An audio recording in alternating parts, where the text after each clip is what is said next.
As the sun rose over the peaceful suburbs of Fairfield, New Jersey, a shocking tragedy began to unfold. An elderly mother, who had once been the emotional cornerstone of the entire family, was discovered lying motionless on the cold floor. At first glance, her death seemed to be a suicide, but the truth is always harsher than we expect. When the police arrived at the scene, they had no idea that they were about to uncover a dark secret, a story of greed, betrayal, and an unforgivable crime. And the perpetrator none other than the victim's closest relative. What truly happened on that fateful morning? Was this a meticulously planned murder, or just a moment of impulsive regret? The answer will send a chill down your spine. On July 23, 2009, in Fairfield, New Jersey, a tragedy struck in a quiet suburban home. Tina Loney and her husband, Christopher, seemed to be enjoying a stable and fulfilling life. They were capable of taking care of Tina's elderly mother, but everything suddenly collapsed. One fateful morning, Christopher was horrified to find his mother-in-law lying motionless on the floor, cold to the touch. At first glance, it appeared to be a suicide, but authorities were unsure. The investigation later uncovered a shocking truth. Tina Loney, the seemingly perfect woman, was living a double life. And the most horrifying part, the victim was her own mother. On July 23, 2009, in Fairfield, New Jersey, a small, peaceful town, at 9:00 a.m., the 911 operator received a frantic call. "My wife just found her mother on the floor. She's in critical condition. We need an ambulance right away." Within 10 minutes, the police and emergency medical team arrived at the scene.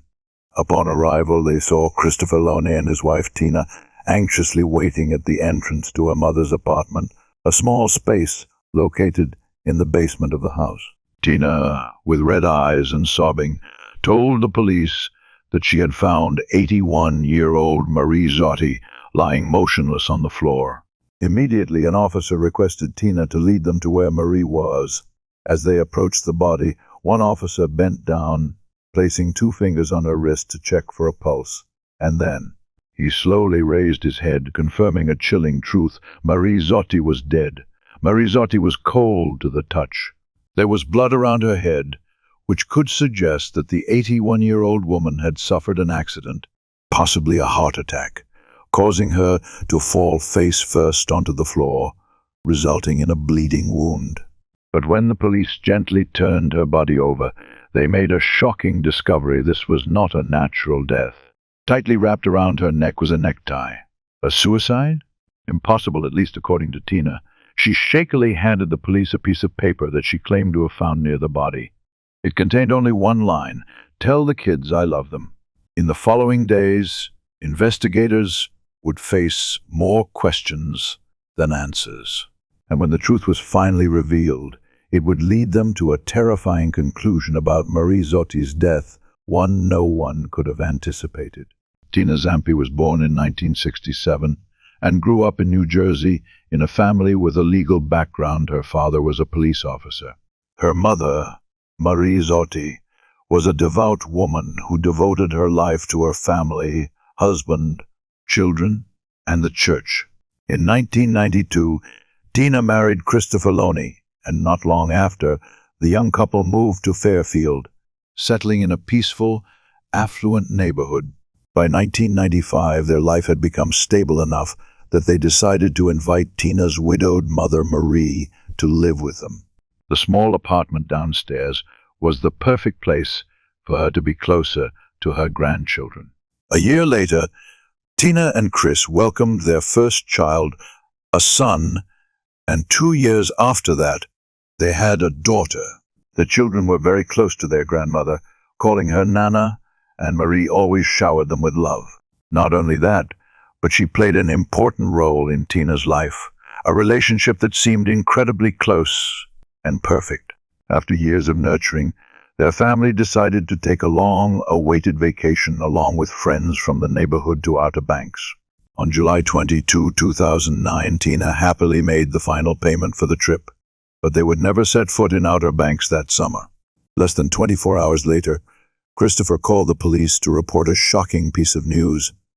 My wife just found her mother, dead. At first, it seemed like a suicide. But as investigators got involved, they began uncovering a dark secret, one that could completely shatter the image of this seemingly perfect family. On the morning of July 23, 2009, Tina Loney, 41 years old, called her husband Christopher in a state of panic. Her voice was trembling as she announced, "My mom. She's committed suicide."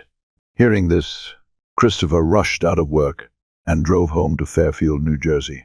When he arrived, he found his mother-in-law, Marie Zotti, 81 years old, lying motionless on the floor of the basement apartment. The sight left him stunned. "This can't be." He immediately called 911 and urgently requested an ambulance. But when the police arrived at the scene, things started to get strange. Tina insisted that it was a suicide, and even handed over a suicide note which she said she found near her mother's body. But what puzzled the police was the manner in which Marie died. A men's tie was tightly wrapped around her neck. There were no signs of hanging or external force. This does not fit the profile of a typical suicide. If Marie had truly taken her own life, why were there no signs of hanging?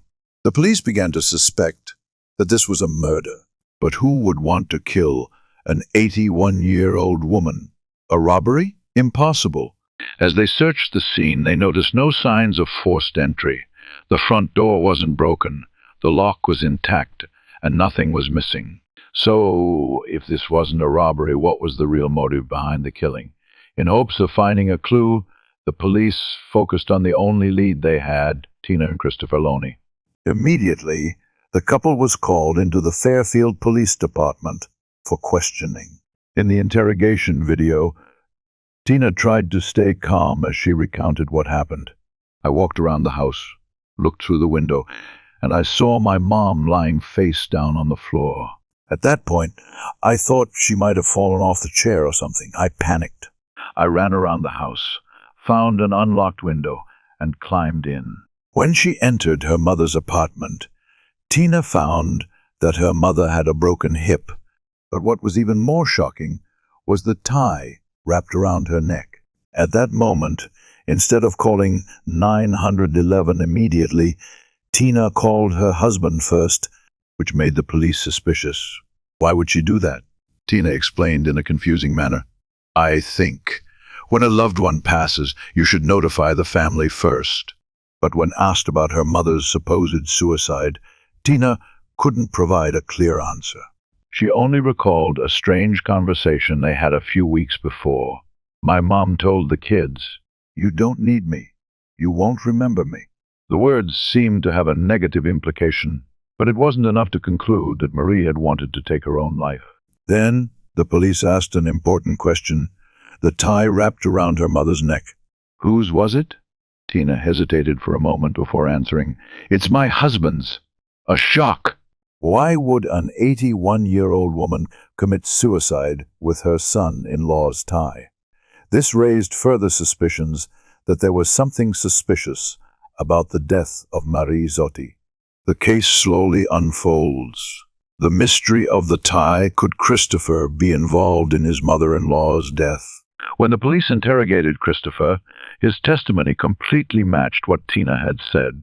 He confirmed, "I don't know what happened before my wife called. When I got there, my mother-in-law was dead, and Tina had covered her up. All I know is what my wife told me."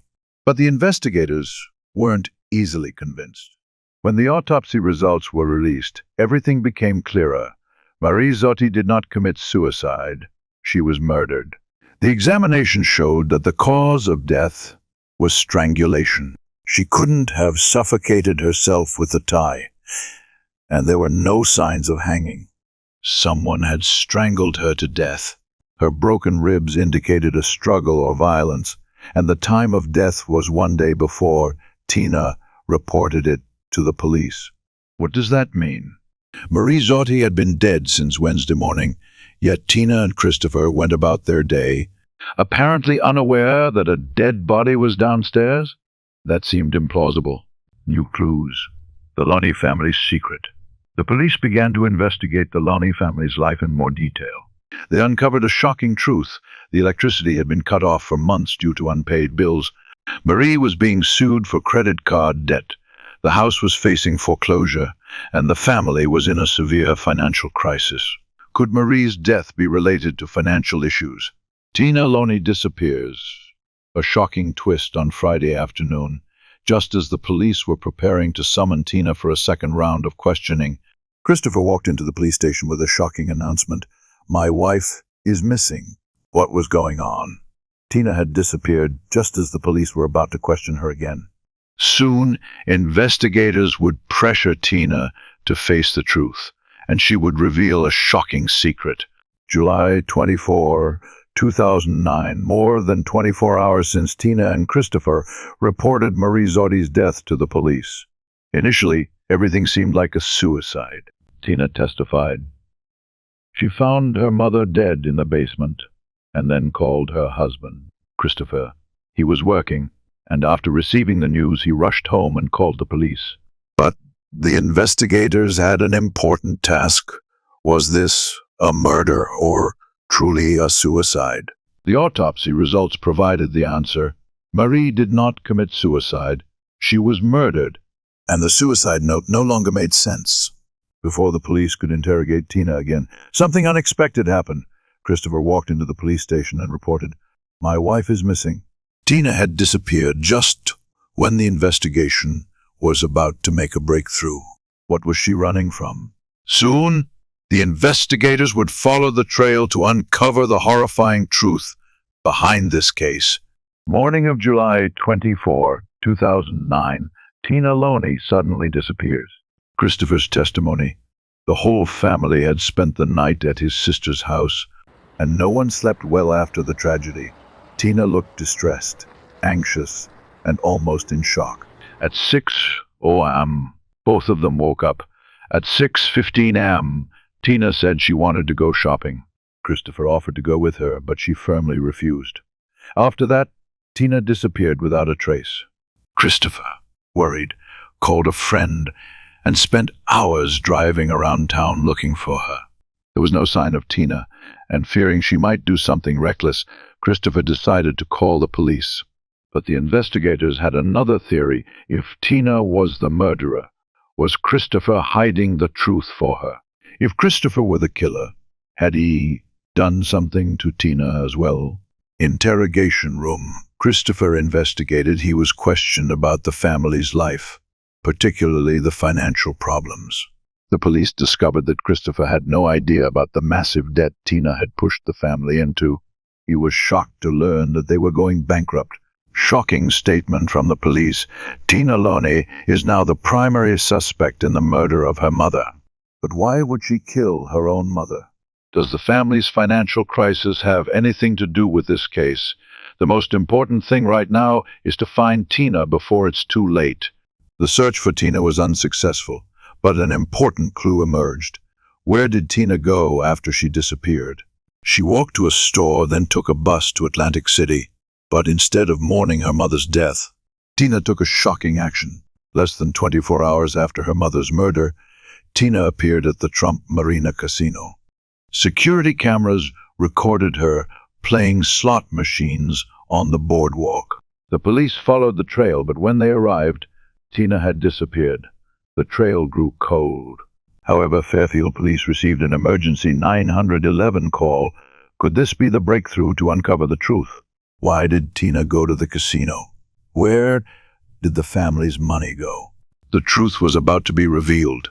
On July 27, 2009, an emergency call from a citizen walking his dog helped police find Tina Loney. She was walking on Long Acres Road, and in her purse, investigators found suicide notes addressed to her husband, Christopher. The truth began to unfold. Just an hour after her arrest, Tina sat in front of the camera, ready to reveal the entire truth.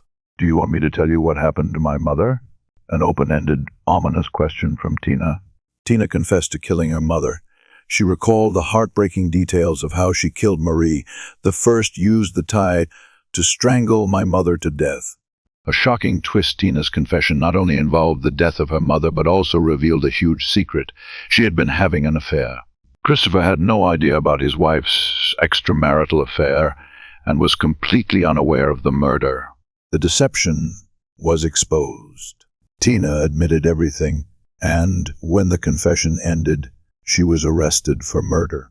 As Tina was taken to Essex County Jail, Christopher was still grappling with the horrifying truth about his wife and mother.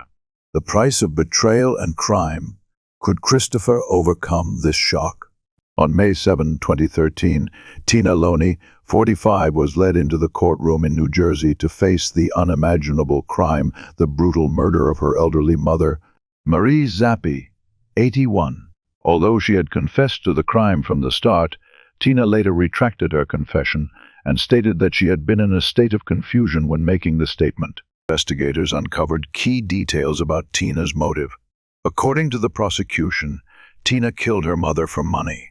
Part of the reason for this was to continue her gambling behavior, which Marie could not accept. The financial motive behind the crime. After investigation, it was revealed that Tina was deeply in debt and needed money to pay off the debts and continue gambling at casinos. Trial verdict. The jury reached a verdict at the end of the trial, and Tina Loney was found guilty of murder. She was sentenced to 40 years in prison for killing her mother to seize her money. A shocking crime that stunned the community, as no one could believe that a daughter would be willing to kill her own mother just for money to feed her gambling habit. This case left an indelible wound in the hearts of Marie Zappi's family and friends. Tina Loney now faces a harsh sentence for her heinous crime. Under the blazing fire in the dead of night, Melissa and Gary Cole's home was reduced to ashes. As firefighters rushed to the scene, they weren't just battling fierce flames, they were facing a chilling mystery. Was this a tragic accident or a crime concealed beneath the fire's fury? For 11 years, Gary had promised Melissa a better life, a refuge from the wounds of her past. But was their marriage truly a safe harbor, or were there cracks beneath the surface, waiting to shatter? As the embers cooled, only one question remained. What really ignited the destruction? A faulty heater or a deadly secret? Under the silent night sky of McNairy County, Tennessee, on November 3, 2009, a 911 call pierced the calm at 1:00 a.m., shattering the peace of the neighborhood. A panicked neighbor reported a fire at the home of Gary and Melissa Cole. "We woke up to the smell of smoke," the caller said. "My husband stepped out onto the back porch and saw their house engulfed in flames." Firefighters raced to the scene, red lights flashing against the billowing smoke. Onlookers held their breath, fearing for the lives of Melissa, Gary, and their 9-year-old son. If they were still inside, their chances of survival were grim. When the flames finally died down, all that remained of the house was a charred ruin. As firefighters sifted through the smoldering wreckage, they made a grim discovery, a burned body on what was left of the living room couch. It was a man. But if that was Gary Cole, where was Melissa? And had their 9-year-old son vanished with the fire? Melissa Broadwater, known as Missy to her family, grew up in Knoxville, Tennessee, with a childhood marred by trauma. From an early age, she endured abuse at the hands of her father. After her parents' divorce, she and her mother moved to Nashville, seeking a fresh start. But that hope was short-lived when her mother, Kay, remarried a man just as cruel. That marriage also ended in violence, leaving Melissa with deep emotional scars. These wounds shaped her into a rebellious teenager. At 17, she met James Bear, a 24-year-old electrician. Despite her mother's disapproval, she ran away with James and married him in 1987. When she became pregnant with their first child, Melissa felt happier than ever. Their daughter was born in 1988, followed by a son 3 years later. For over a decade, Melissa devoted herself to being a full-time mother. By 1998, she decided to return to work and took a part-time job at the electrical company where James worked. But working together didn't bring them closer. James was nearing 40 while Melissa had just turned 30. They drifted apart, their love fading. Melissa felt neglected, isolated in her own marriage. Then a co-worker took notice of her, Gary Cole. Unlike James, Gary was carefree, funny, and had a way of making Melissa feel special. What started as harmless jokes soon spiraled into a full-blown affair. Things became even more complicated when Melissa discovered she was pregnant with Gary's child. And this was only the beginning of a tragedy no one could have predicted. What shocked everyone the most wasn't Melissa's affair, it was the decision she made afterward. Instead of leaving Gary to return to her family, she chose to walk away from everything. Melissa's family was stunned when they learned that the once devoted mother had abandoned her 2 children, an 8-year-old boy and an 11-year-old girl, to pursue a new life with another man. Shortly after giving birth to Gary's child in 1999, Melissa cut off all contact with everyone, including James and her children. She and Gary moved to rural McNairy County, starting a new chapter. But just months after their son was born, in the spring of 2000, Gary began to change. His family noticed the difference. He was no longer the carefree, light-hearted man he used to be. As he reached his 40s, he struggled with the physically demanding nature of construction work. Financial pressure weighed heavily on the couple, and the marriage they had once dreamed of was no longer a fairy tale. After years of silence, Melissa unexpectedly reached out to her family. When she returned to Nashville with her youngest son, she was a completely different person. Her mother was shocked by the change. Missy, once bold and impulsive, was now timid and guarded, as if she were constantly afraid of something. Her eyes were empty, and whenever someone asked what had happened, she would evade the question with a simple, "I'm fine." No one knew exactly what had changed Melissa. Back at the burned house, as the sheriff's department began searching for her and her son, a terrifying truth started to emerge. They didn't know if the mother and child had been kidnapped or if they had fled. But as firefighters examined the ashes, they noticed something strange. The kitchen knives hadn't burned in the usual pattern. Instead of being scorched upward, they had burned downward, an unusual sign that suggested the fire hadn't started naturally. And if the fire wasn't an accident, what had really happened to Melissa Cole? McNairy County, Tennessee, November 3, 2009, around 1:30 a.m. The blaring red lights of fire trucks sliced through the darkness as firefighters rushed to the scene. Melissa and Gary Cole's house was engulfed in flames, the inferno raging too fiercely for any hope of survival. As the fire was finally brought under control, the firefighters began searching through the wreckage. A small crowd of friends and family gathered outside, anxiously waiting for news. Then, a devastating discovery: a charred body, seemingly that of an adult male, possibly Gary Cole. But Melissa and her son were nowhere to be found. People desperately tried calling Melissa's phone, but there was no answer.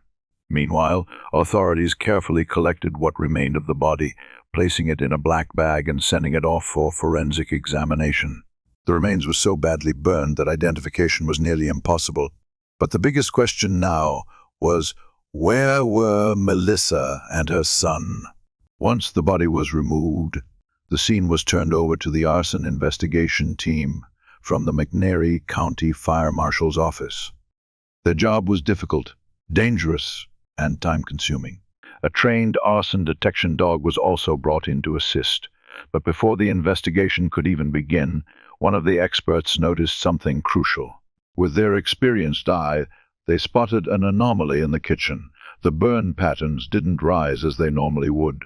Instead, the fire had spread downward onto the floor, suggesting that a flammable liquid had been poured before the fire was set.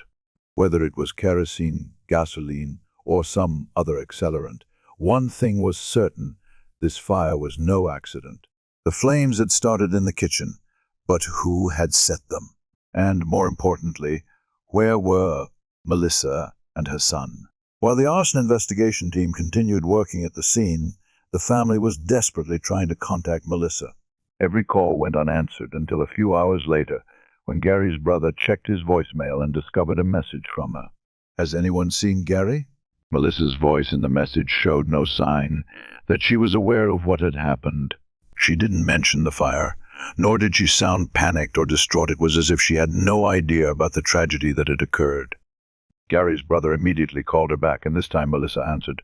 When he told her that their house had burned down and that Gary had died in the fire, she seemed shocked. He urged her to contact the sheriff immediately. That afternoon, Melissa arrived at the investigation office. Just hours after being informed that her husband had died in a devastating fire, she appeared dazed, but something seemed off. She told the police that Gary wasn't even supposed to be home at the time. According to Melissa, her husband had left town for a job interview in Memphis and had told her he would be gone for 2 to 3 days. She also explained that she had taken their son to Nashville to visit family, which was where she was when she received the call from Gary's brother. But if Gary was in Memphis, how could he have died in a fire at their home? When investigators spoke with Gary's family, they were equally confused. Melissa insisted. "Gary never goes anywhere without telling me first, and he certainly wouldn't leave town without informing his mother." So, had Gary actually left, or was he hiding something? And if he wasn't the one who started the fire, then who did? At the West Tennessee Regional Forensic Center, the autopsy results confirmed that the body recovered from the ashes was indeed Gary Cole. But what shocked investigators even more was the cause of death. Gary had not died in the fire. He had been shot. A single 9mm bullet was found lodged in the back of his head, a fatal execution-style shot. Police quickly ruled out the possibility of suicide. Someone had stood behind Gary and pulled the trigger. By the afternoon of November 4, more than 24 hours after the devastating fire, dental records finally confirmed the victim's identity. But now, this case was no longer just about a tragic house fire. It was murder. The fire had destroyed nearly the entire crime scene, making it difficult for investigators to find clues. But one thing was clear. Melissa and her son were not present when the fire broke out. This immediately put them at the top of the list of people to investigate. Gary's family told police that the couple had been struggling financially. Their debts had been piling up for the past 3 years, and the situation had only gotten worse. However, one surprising detail made investigators hesitate to suspect Melissa. If Melissa truly wanted to be free of Gary, she didn't need to kill him. On August 10, just 3 months before the murder, Gary had filed for divorce. If Melissa wanted out of the marriage, all she had to do was wait. So why was Gary murdered? And more importantly, who pulled the trigger? Just like when she left her first husband, Melissa seemed ready to walk away from her son with Gary. She did not fight for custody. In fact, she agreed to give Gary full parental rights. What was even more unusual was how peaceful their separation appeared to be. Melissa continued living in the house, sleeping in the back bedroom, while the divorce process was being finalized. But then something changed. Melissa began regretting giving up custody. That's when McNairy County authorities started asking more questions, especially about the timing of the divorce. November 5. The McNairy County Sheriff summoned Melissa for further questioning, this time asking her to bring her son with her. At the station, investigators separated the two, placing them in separate interrogation rooms. While Melissa waited, detectives focused on questioning her 9-year-old son. And then something unexpected happened. His story was completely different from his mother's. Contrary to what Melissa had told police, her son confirmed that his father was home that night. He also clearly remembered the night before the fire. On Sunday night, I was sleeping when I suddenly heard a loud bang. I woke up and ran out to see what had happened. Mom was standing there. I asked her what the noise was. She said she was wrapping Christmas presents and had accidentally dropped something. The police immediately knew this was a lie. Then, the boy continued, after that, I went back to bed. When I woke up the next morning, I saw Dad lying on the couch, completely covered by a blanket. I asked Mom what was wrong with him, and she said he was sick and told me not to touch him. Then she took me out for the whole day shopping. Mom told me to stay in the car while she bought things like a mop and cleaning supplies. The boy did not fully understand what had happened. But based on his story, investigators formed a terrifying theory. Melissa may have tried to clean up the crime scene, but her 9-year-old son had been there the entire time. After completing the interrogation with the son, the investigators entered Melissa's interrogation room. But this time, the atmosphere was completely different. It was no longer a casual conversation like 2 days before they directly confronted Melissa with her son's testimony. Faced with mounting evidence, Melissa quickly broke down. With no way out, she was forced to confess the truth.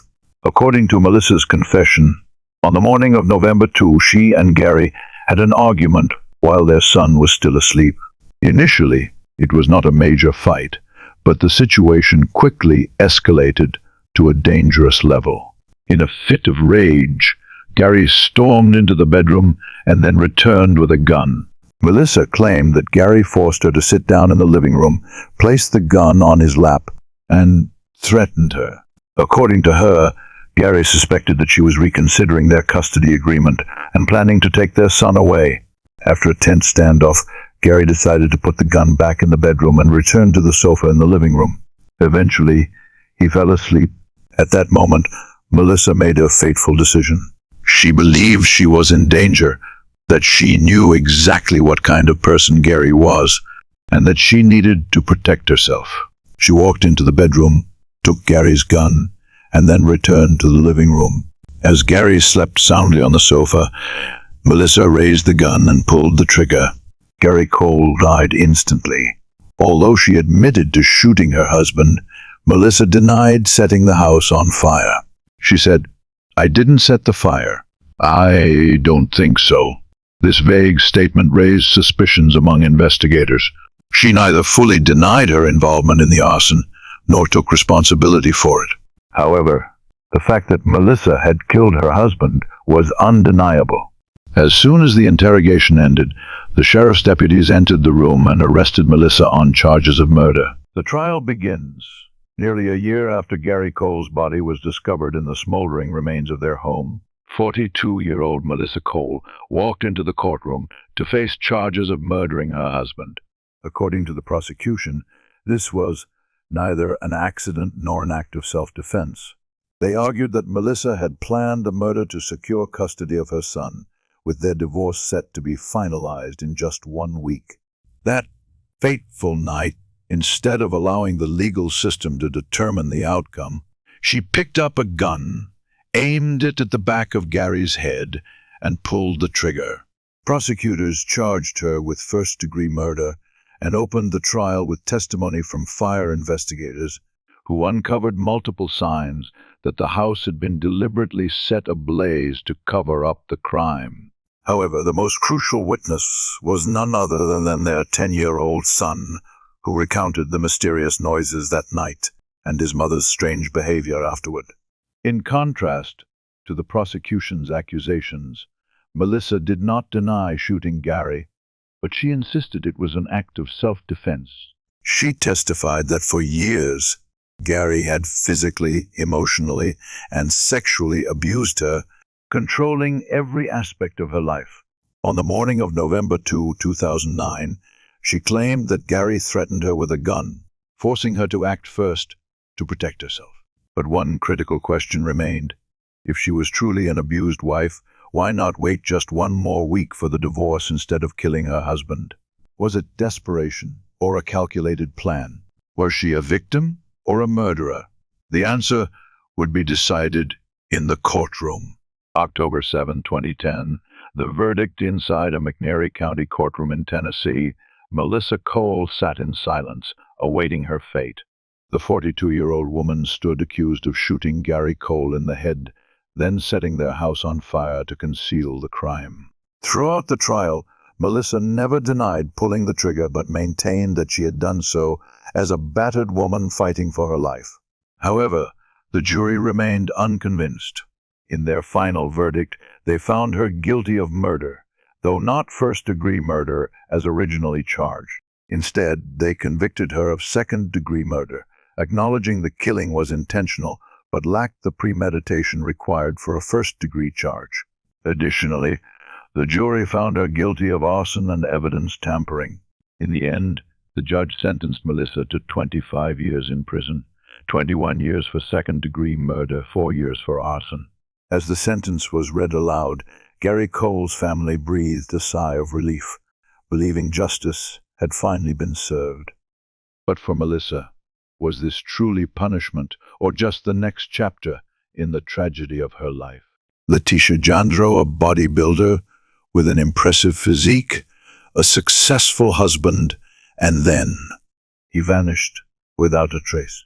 Paul's BMW 5 Series remained parked in the garage, covered in a thin layer of dust, as if it hadn't been used for days. But the growing sense of unease intensified as strange details began to emerge. Why was Christmas wrapping paper taped over the windows in the middle of summer? Why didn't Letitia want to talk about her husband's disappearance? Why was there a strong, persistent odor of decomposition in the house? And who or what was hiding in the closet? The mysteries surrounding Letitia continued to pile up. What was she hiding? And more importantly, where was Paul Jandro, Moyock, North Carolina, June 30, 2010? It was supposed to be just an ordinary Wednesday morning. But for Safety Inspector Dennis Carter, that day was anything but normal. For the first time in nearly 2 years, his colleague Paul Jandro did not show up for work. Paul was always punctual. He had never missed a day. But that morning his phone went unanswered, and his messages were ignored. A sense of unease grew among Carter and his coworkers. They decided to report the matter to the authorities. The next morning, a deputy sheriff was dispatched to Jandro's home for a welfare check. Upon arrival, she found Paul's truck parked outside, but there was no sign of him. She knocked on the door, called his name, but the house remained eerily silent. Concern deepened when Paul's colleagues suggested calling his wife, Letitia Jandro, an employee at a defense contracting firm. However, when the police contacted Letitia at Blackwater, she simply stated that she hadn't seen her husband that day and had no idea where he was. Things took an even stranger turn when, shortly after that phone call, Letitia, the 37-year-old wife, also vanished without a trace. A husband and wife disappearing within the same time frame, no clues, no explanations. Although she was once an outstanding high school athlete, Letitia Jandro never attended college. The former track and field star had gone through 2 failed marriages before meeting Paul Jandro in the summer of 2002. At the time, Paul, 42 years old, was preparing to leave the Navy after more than 20 years of service. He retired with the rank of commander and quickly started a new career at a defense contracting firm in Norfolk. But Paul was not a typical retiree. With his extensive experience, he adapted easily to his new life. The first time he met Letitia, he was immediately drawn to her. At 29, she had a toned, muscular physique and an energetic presence. In fact, Letitia was even stronger than Paul. They quickly became workout partners, and within weeks, their relationship evolved beyond just training together. Less than a year later, on June 28, 2003, Letitia and Paul officially married, marking the beginning of a new chapter in both their lives. Letitia always exuded toughness, while Paul was friendly and approachable. When meeting Letitia for the first time, she barely interacted with anyone, reserved, distant. In contrast, Paul was cheerful and easygoing. Despite their contrasting personalities, they stayed together. Paul had a stable income at Bay, and Letitia also transitioned into the defense industry, joining a private training facility operated by Blackwater USA, one of the largest military contractors in the country. Their life seemed to be going smoothly, stable careers, a promising future. But then, tragedy struck, one that would test their marriage in ways no one could have foreseen. In 2006, after a long struggle with infertility, Paul and Letitia finally received good news. But the happiness was quickly overshadowed by tragedy. In July, Letitia went into premature labor. The twins could not be born healthy, one baby did not survive before birth, and The other lived for only 42 seconds. The immense pain devastated Letitia. She fell into deep despair and developed post-traumatic stress disorder, PTSD, from the loss of her children. To cope with the grief, Letitia threw herself into training, doubling her hours at the gym. She immersed herself in female bodybuilding competitions and won, channeling her pain into a relentless drive to push herself beyond her limits. Paul was proud of his wife's achievements. He kept photos from Letitia's competitions and even built a home gym in their Moyoc house to support her training. He did everything he could to encourage and motivate her, but instead of bringing them closer, the distance between them grew. Paul's friends began to notice something. He was no longer Letitia's husband. He was becoming her trainer. By 2008, 2 years after the tragic loss of their twins, Letitia had become so independent that she was emotionally distant from her own husband. They rarely spent time together, like two ships silently passing in the night. Paul slept in an upstairs bedroom while Letitia spent her nights downstairs. They lived under the same roof, but in reality, they were completely separated. She had her own life. So did he. Paul grew increasingly frustrated with the arrangement. After nearly 8 years together, he had endured enough. Perhaps he wanted to leave. Perhaps he was ready to move on. But the question was, would he ever get the chance? Because just days later, Paul vanished, and Letitia began acting strangely. There was Christmas wrapping paper taped over the windows despite it being July. She refused to talk about her husband's disappearance, and a putrid smell of decomposition began creeping through the house. Even so, she agreed to take time off work and return home to meet with the police. When Letitia arrived at the house, she and the female deputy entered together. The house was a mess. There was no sign of Paul. From the moment his disappearance was reported, Paul's colleagues and neighbors felt that something was wrong. 2 of his co-workers decided to drive to his house to check on him. As they pulled into the driveway, a bizarre sight unfolded before them. All the windows were covered with Christmas wrapping paper in the middle of summer. Inside, they found Letitia standing in the dark. The lights were off. Every window was sealed shut. But the strangeness didn't end there. Letitia was wearing a cloak, pulled up to cover most of her face. Dennis, one of Paul's co-workers, stared at her and asked bluntly, "Have you seen Paul?" "Yes," Letitia replied, but Dennis didn't believe her. He met her gaze, his eyes sharp. "I don't believe you." The accusation made Letitia furious. The atmosphere became unbearably tense. The Christmas wrapping paper on the windows, Letitia's reaction. The vague accusations about Paul. Everything felt terribly, horribly wrong. Dennis and his colleague quickly left the Jandro home. And as soon as they stepped outside, the door slammed shut behind them. However, Dennis didn't go straight home. His instincts told him something wasn't right. So he spent time talking to Paul's neighbors, hoping to uncover some clue. The next day, on July Honest, Paul's co-worker, Kyle Cheatwood, along with another employee from Bay Systems, decided to drive down to his house for another check. When they arrived, Paul's truck was still parked out front, but what caught their attention was the person unloading items from the truck. It wasn't Paul. It was Letitia. What was she doing with her husband's truck? And why did her every action radiate an air of secrecy? Kyle immediately contacted the authorities. When the police arrived, Letitia seemed irritated. She claimed she was just cleaning up. When asked about the furniture, she gave a curt response, "There's nothing." She even allowed the detectives to check the trunk of her car, as if she wanted to prove she wasn't hiding anything.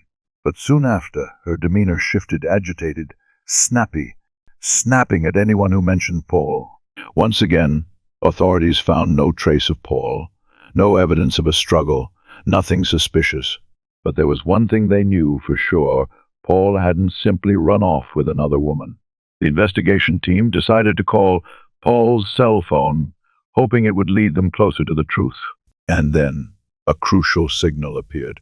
Paul's phone was still on, and it was pinging off cell towers in Elizabeth City. The search for Paul Jandro grew more intense. As soon as investigators detected a trace of his presence, they immediately drove to Elizabeth City, scouring every hotel in hopes of finding a lead. Had Paul simply grown tired of his marriage and left for a few days? Or was something far more sinister at play? Armed with a copy of Paul's driver's license photo, they approached hotel staff one by one, asking if anyone had seen him. Some employees vaguely recalled seeing a white man in his 50s who resembled Paul. When they arrived at the Hampton Inn, they found key witnesses. Several staff members confirmed they had seen Paul the previous night. They were so close to the missing man, or at least they thought they were. Paul's co-workers continued to call his phone, but there was no answer. Then, more than 24 hours after he had vanished, the phone was finally picked up, but it wasn't Paul on the other end. Instead, the voice of a construction worker came through. He said he had found the phone in perfect condition, undamaged, almost as if someone had deliberately placed it there. That same day, Letitia unexpectedly reached out to investigators. But she wasn't calling to ask about her husband. She had only one question. Did the police come to my house today? Authorities arranged to meet with Letitia later that day. But when they arrived at the scheduled time, she was gone. On the door of her house, they found only a small note that read, "I went out for a walk." They searched everywhere, but Letitia was nowhere to be found. Less than 72 hours after Paul Jandro disappeared, his wife, Letitia, had vanished as well. Police immediately launched a large-scale search operation. It had been 3 days since Paul, 50, had failed to appear for work in Norfolk. And now, Letitia Jandro, 37, was gone from their home in Moxville. But then, suddenly, on July 2, 2010, Letitia called 911. Her voice was calm, not panicked. She refused to disclose her location. But the strangest part? Tracking data showed that the call had been made from inside her own house. Immediately, police surrounded the home, preparing for a forced entry. Once they secured a search warrant, they moved in under the cover of night. As they entered the garage, something immediately caught their attention. A massive pile of trash sat in the middle of the space. They pushed further inside, guns drawn. The air was thick with an eerie silence. And then, finally, they found her. Letitia was lying motionless on the floor of a bedroom closet. For a moment, they thought she was dead. But no, she was still alive. Letitia was taken into custody as authorities began their long-awaited search of the house she had so desperately tried to keep them out of. During questioning, Letitia claimed she believed someone had tried to break into her home. She also denied knowing where Paul was. One of the officers suddenly entered the interrogation room. He didn't say a word. He simply leaned down and whispered into his colleague's ear.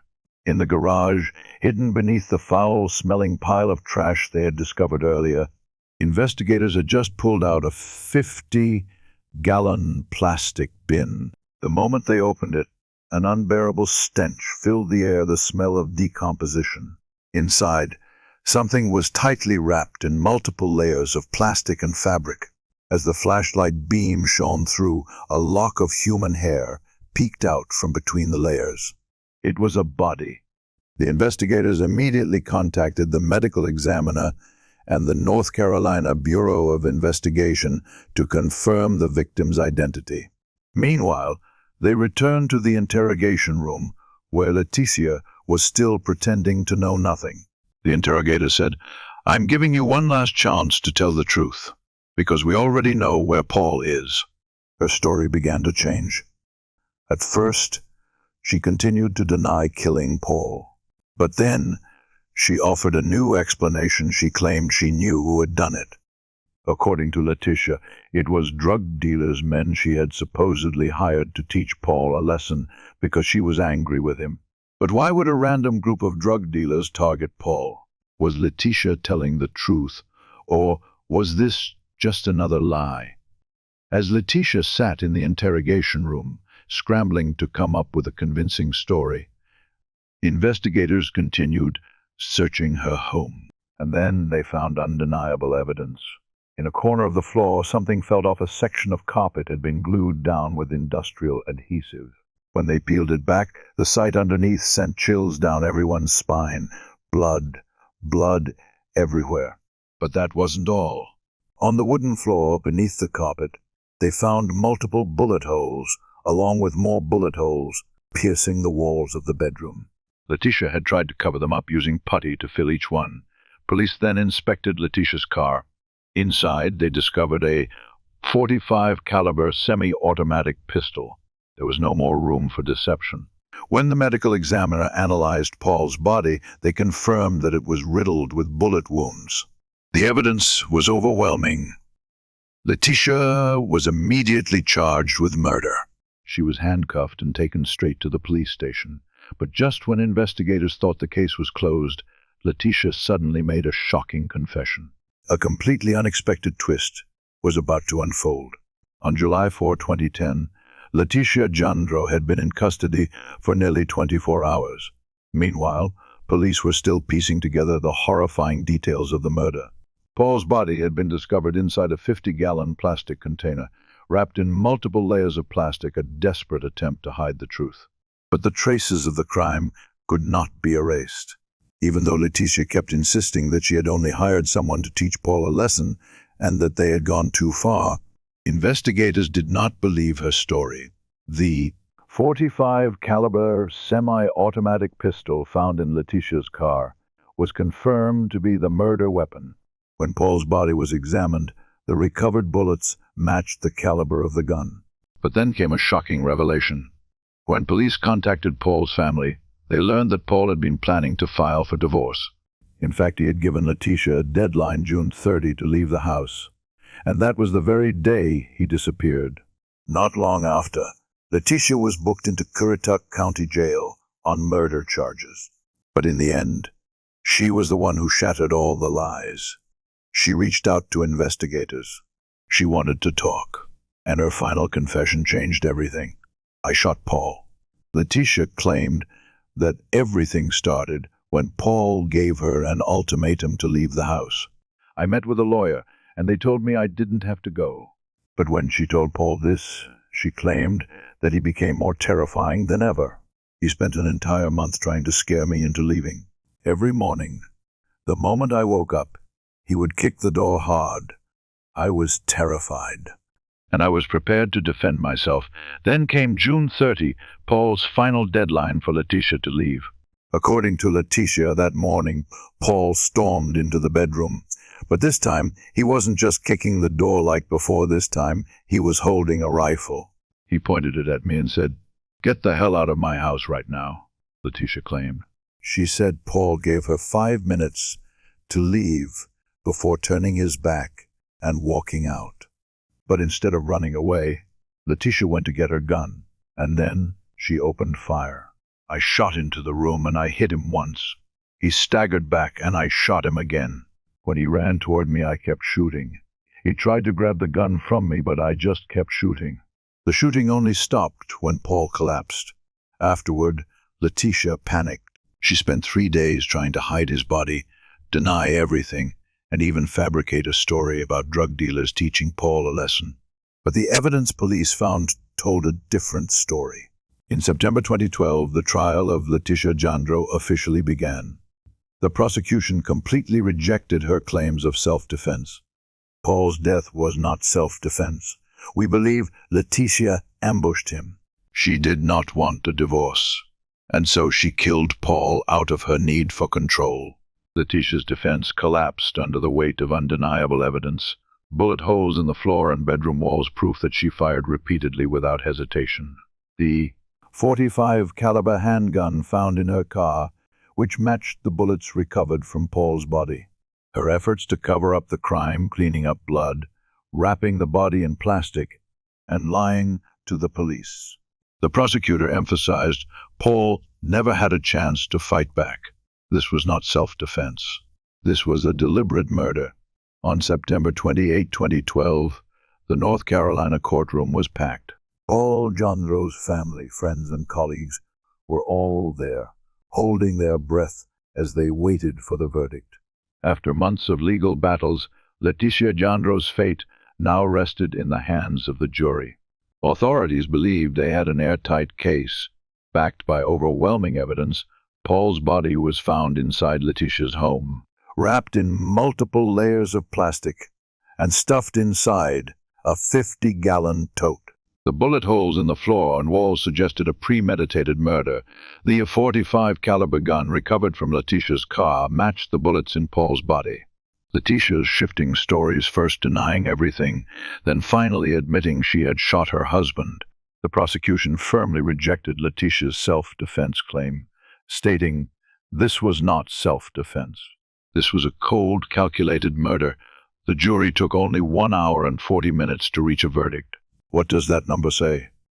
A trial that lasted for months, yet the jury needed less than 2 hours to come to a unanimous decision. There was no doubt in their minds. And then the verdict was announced.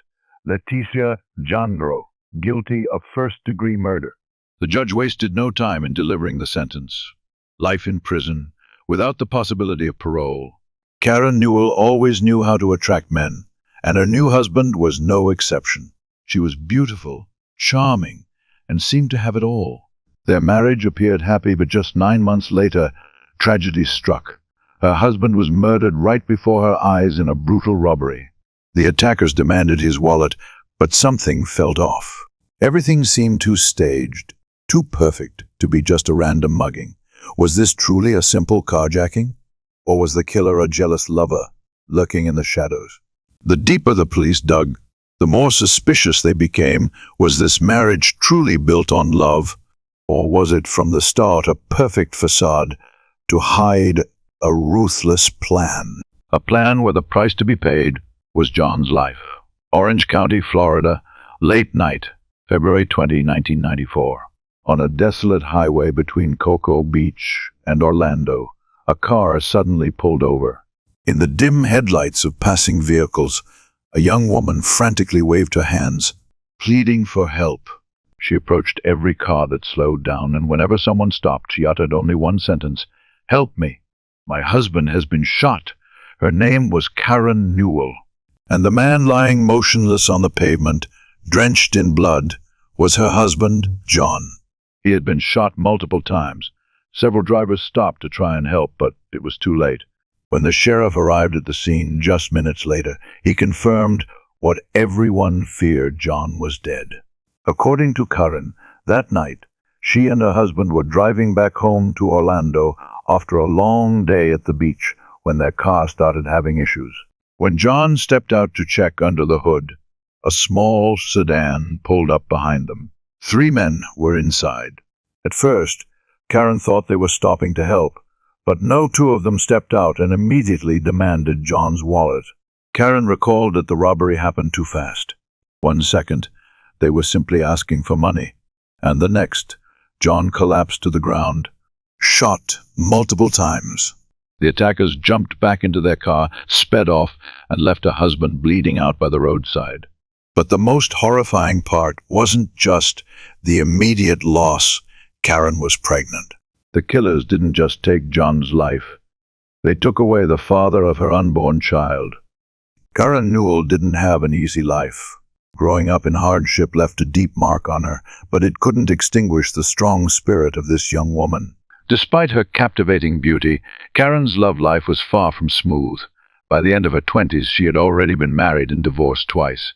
In the spring of 1993, at the age of 28, Karen seemed more focused on her career. The brunette wasn't just striving for success at work, she was also trying her luck in local beauty pageants, hoping to chase her dream of becoming a model. But perhaps Karen's true stroke of luck didn't come from the runway. It came from a small bar in the suburbs of Orlando. That was where she met John Newell. From the first glance, Karen might have been drawn to the tall man with striking blue eyes.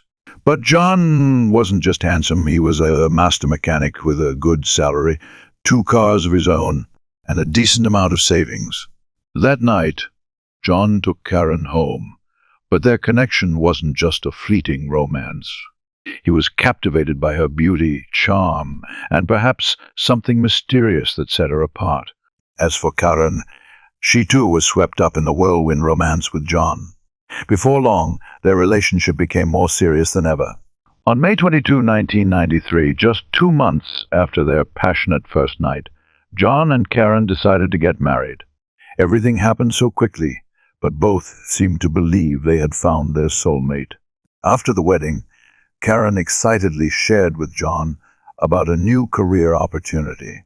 She claimed that thanks to her connections in the modeling industry, she had landed a job involving television product promotions. This meant a packed schedule, frequent travel, and constant busyness. But Karen reassured her husband that no matter where she went, she would always come back to him. 7 months into their marriage, Karen announced joyful news. She was pregnant with their first child. John was overwhelmed with happiness. He eagerly awaited the moment he would become a father, believing that the baby's arrival would bring them closer than ever. Sean, a close friend of John's, once said that John loved Karen deeply. He always made an effort to keep the romance alive in their relationship.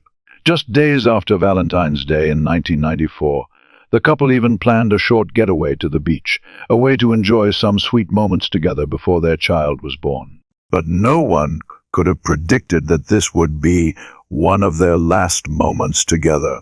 On Sunday morning, February 20, John and Karen packed their bags, got in their car, and drove an hour east to the beach.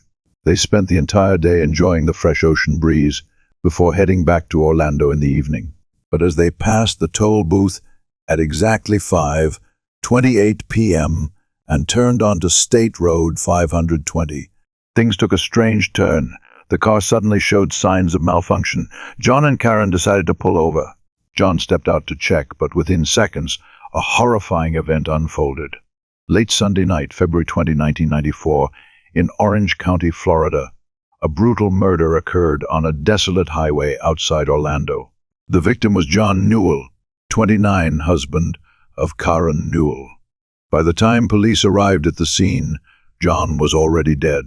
His distraught wife, Karen, recounted to detectives that their car had broken down, and just as John stepped out to inspect it, a strange vehicle suddenly pulled up beside them. 3 men got out demanding John's wallet, but in the blink of an eye, according to Karen, one of them pulled out a gun and fired multiple shots at her husband. Despite being in shock, Karen was able to provide police with crucial details. She described the attackers' appearances, their car, and even remembered part of the license plate, along with a distinctive bad boy sticker on the rear window. Police immediately issued an urgent alert and launched a manhunt for the killers. Based on the .22 caliber shell casings found at the scene, investigators determined that the 3 suspects were armed and extremely dangerous. However, one odd detail stood out. The assailants had fled so quickly that they left behind John's wallet, the very thing they had demanded in the first place. That night, law enforcement focused on tracking down the car with the bad boy sticker while also heading to the hospital to continue questioning Karen. She was still distraught but lucid enough to answer their questions. A complex case was beginning to unravel. According to Karen's statement, she and John had spent a joyful day at the beach, where they were later joined by a friend named P.J. Giffen. P.J. was not just a friend, but also Karen's assistant, helping her with film production work. After a long day in the sun and waves, the 3 of them left Karen and John in one car, while P.J. drove separately. On the way back to Orlando, Karen claimed she had been following P.J.'s car, but lost sight of him after passing a toll booth. It was then that her car started malfunctioning, with the steering wheel shaking abnormally. John, a skilled mechanic, told Karen to pull over so he could take a look. Karen stated that they both got out of the car. She walked around to check the wheels, while John inspected under the hood. At that moment, another car suddenly approached from behind.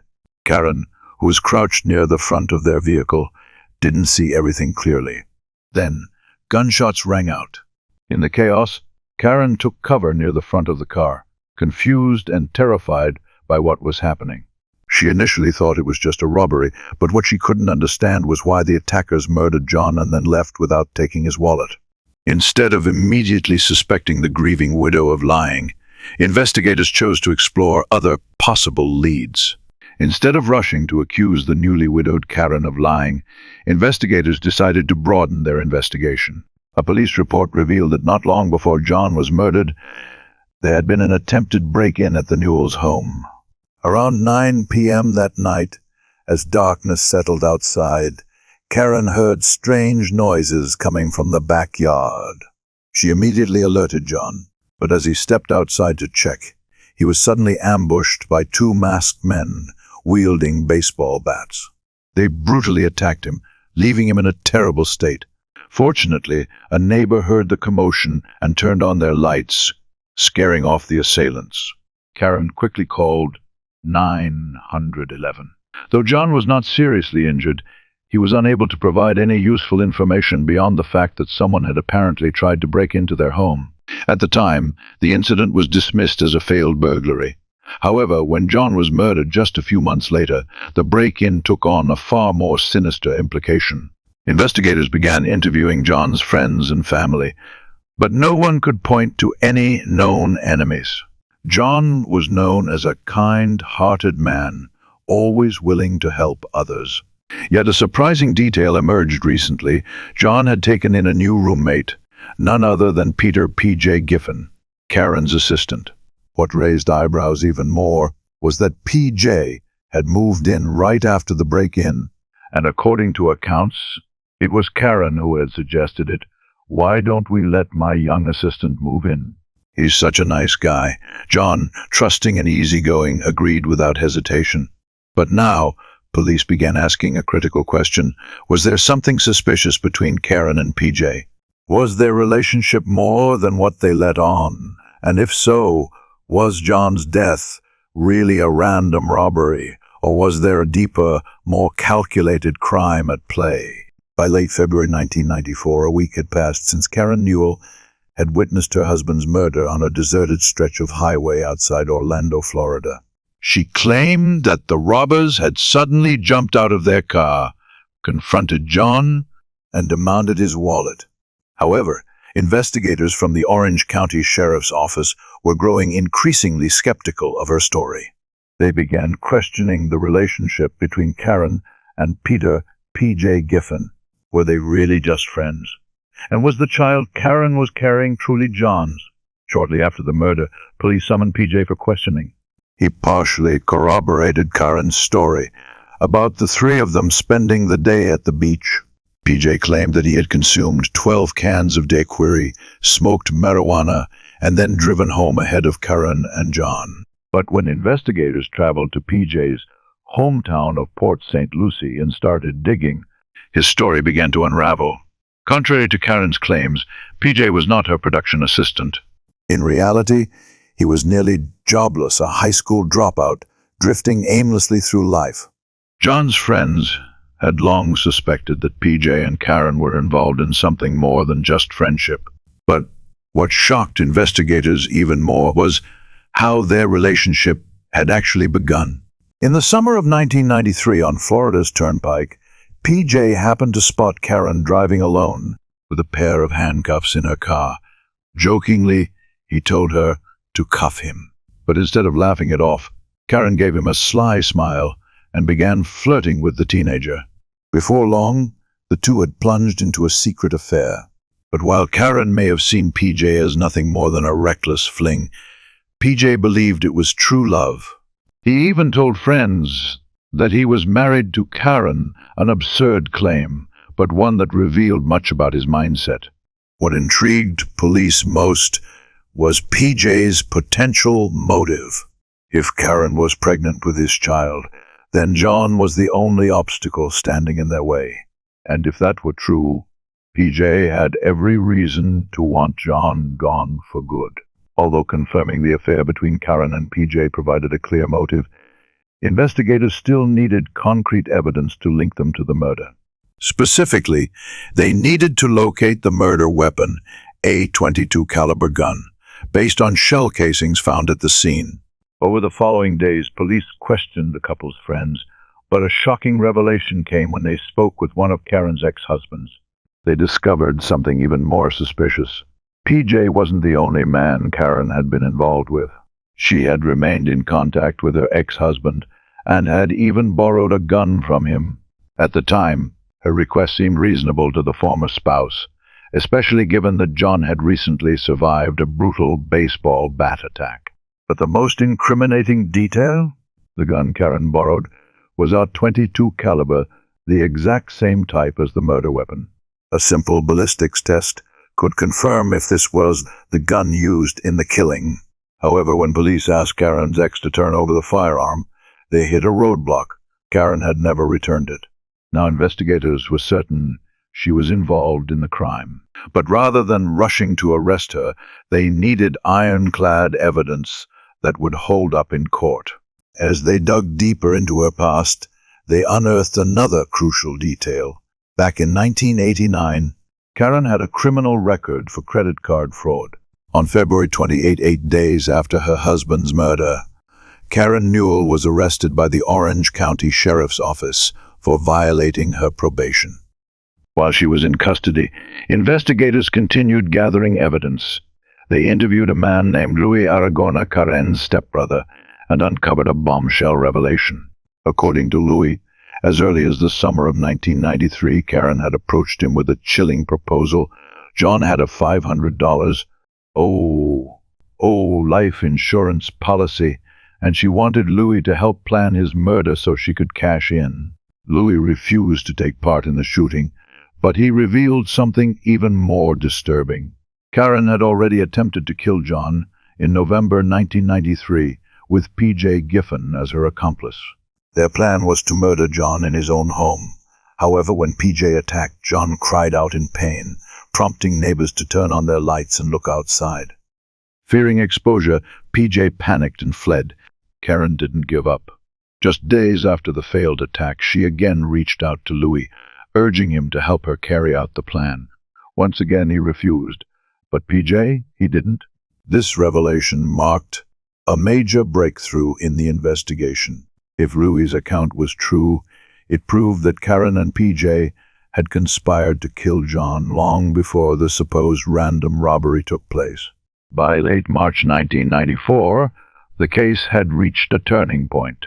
Acting on a search warrant, police discovered a safe in John's home, registered in Karen's name.